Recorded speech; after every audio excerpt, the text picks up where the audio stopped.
ये कहानी है एक विधवा महिला और साधु की रहस्यमय मुलाकात कि गांव के एक छोटे से कोने में एक पुराना और वीरान सा मंदिर था।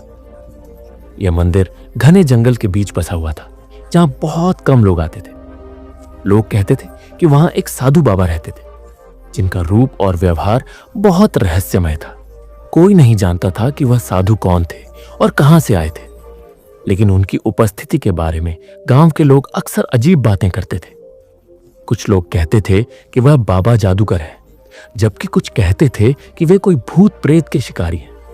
परंतु एक चीज निश्चित थी, उन्होंने कभी किसी को अपने बारे में कुछ नहीं बताया। इसी गांव में एक विधवा महिला राधा रहती थी। वह अपनी छोटी सी झोपड़ी में अकेली रहती थी और दिन रात अपनी मेहनत से अपना और अपने छोटे बेटे का पेट पालती थी। राधा का जीवन बेहद कठिन था, परंतु उसका हौसला कभी टूटता नहीं था। लेकिन एक दिन जब उसका शरीर थककर टूटने लगा, उसकी आंखों में दर्द और निराशा की झलक साफ देखी जा सकती थी। एक दिन राधा जंगल में पानी भरने के लिए गई थी। वह मार्ग से भटक गई और अचानक उसे जंगल के भीतर उस रहस्यमय मंदिर का रास्ता मिल गया। मंदिर की पुरानी दीवारें, घने पेड़ और एक अजीब सी खामोशी ने राधा को अजीब सा एहसास कराया। वह धीमे धीमे मंदिर के भीतर बढ़ी। जैसे ही वह मंदिर के प्रांगण में पहुंची, उसने देखा कि वहीं एक साधु बाबा बैठे थे, जिनकी आंखों में अजीब सी गहराई थी। उनके चेहरे पर कोई हर्ष या दुख नहीं था, बस एक निर्विकार भाव था।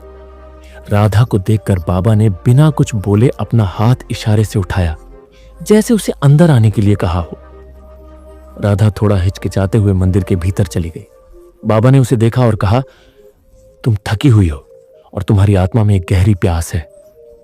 राधा चौंकी। आपने कैसे जाना? साधु बाबा मुस्कुराए। यह जंगल और यह मंदिर दोनों ही बहुत कुछ छुपाए हुए हैं। मैं जानता हूं तुम जीवन के हर पहलू से थक चुकी हो और अब तुम्हें उस प्यास को बुझाने का रास्ता चाहिए। राधा ने धीरे से कहा, पर मुझे नहीं पता कि वह प्यास किस चीज की है। साधु बाबा की आंखों में एक अजीब चमक थी और उन्होंने राधा को घूरते हुए कहा, तुम जो चाहती हो वह यहां मिलेगा, लेकिन हर इच्छा का अपना मूल्य होता है। राधा घबराते हुए बोल पड़ी, मैं क्या चाहती हूं बाबा? साधु बाबा ने उसे एक अजीब सी दवात और कलम दी और कहा, यह तुम्हारे जीवन की किताब है, जिसमें तुम्हारी हर इच्छा लिखी हुई है। अगर तुम चाहो तो इसे खोल सकती हो, लेकिन एक बार जो कुछ तुम लिखोगी वह बदला नहीं जा सकता। राधा हिचकिचाते हुए दवात और कलम को लेकर बैठ गई। उसने सोचा, अगर यह उसकी प्यास को बुझा सकता है तो क्यों ना कोशिश की जाए। उसने किताब में अपनी सारी इच्छाएं और अपूर्ण सपने लिखने शुरू कर दिए। जैसे जैसे वह लिखती गई, मंदिर की हवा में एक अजीब सा बदलाव आने लगा। बाबा की आंखों में अब एक गहरी गंभीरता थी, जैसे वह राधा के हर शब्द को समझ रहे हो। अचानक राधा की कलम रुक गई। उसने महसूस किया कि उसकी लिखी हुई हर इच्छा अब एक वास्तविकता बन रही है। एक शून्य सा एहसास हुआ, जैसे वह अपने हर सपने को साकार होते हुए देख रही थी। लेकिन इसके साथ ही उसे यह भी समझ में आया कि इस सब का कोई ना कोई परिणाम भी होगा।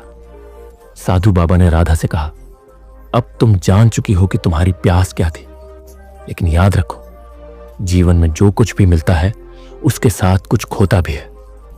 राधा की आंखों में आंसू थे। वह अब समझ चुकी थी कि उसे क्या खोना था, उसकी स्वतंत्रता, उसका आत्मसम्मान। वह अब एक ऐसी दुनिया में थी जहां उसकी इच्छाएं पूरी हो सकती थी, लेकिन उसका दिल खो चुका था। उसने वह दवात और कलम फेंक दी और बाबा से कहा, मैंने अपनी प्यास बुझा ली है, लेकिन अब मैं वापस जाना चाहती हूं। मुझे अपनी जिंदगी अपने तरीके से जीनी है। साधु बाबा ने उसे एक अंतिम नजर से देखा और कहा, जो कुछ भी खोया है वह कभी वापस नहीं आता, लेकिन जो कुछ बचा है वह सबसे कीमती होता है। राधा ने सिर झुकाया और मंदिर से बाहर चली गई, लेकिन उसके दिल में अब एक गहरी शांति थी।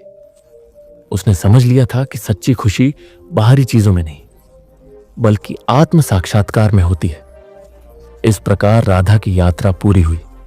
वह अब जान चुकी थी कि उसके जीवन की सबसे बड़ी प्यास उसे बाहर की दुनिया से नहीं, बल्कि अपने भीतर से पानी मिल सकता था। साधु बाबा का रहस्य शायद कभी भी पूरी तरह से सामने ना आया, लेकिन राधा के लिए यह अनुभव जीवन बदलने वाला था। क्या राधा ने सही किया? क्या उसकी इच्छाएं पूरी करने का तरीका सही था? ये सवाल शायद हमेशा एक रहस्य बने रहेंगे। वीडियो अच्छा लगा हो तो लाइक कीजिए, चैनल को सब्सक्राइब कीजिए।